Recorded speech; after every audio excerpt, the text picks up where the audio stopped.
प्रणम्य शिरसा देवं गौरीपुत्रं विनायकं भक्तावासं स्मरेन्नित्यम् आयुष्कामार्थसिद्धये।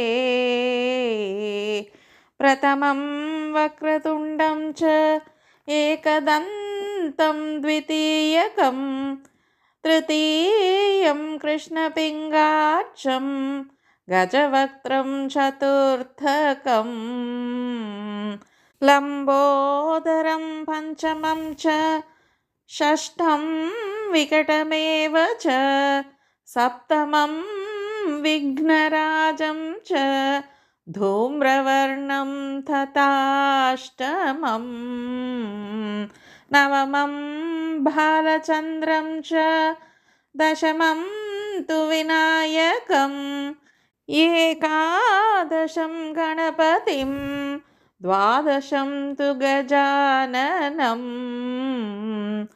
द्वादशैतानि नामानि त्रिसन्ध्यं यः पठेन्नरः न च विघ्नभयं तस्य सर्वसिद्धिकरं परम्।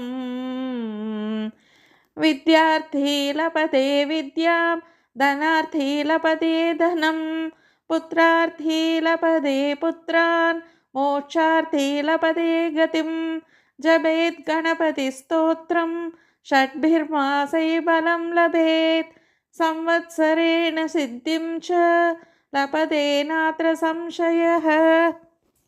अष्टभ्यो ब्राह्मणेभ्यश्च लिखित्वा यः समर्पयेत् तस्य विद्या भवेत् सर्वा गणेशस्य प्रसादतः।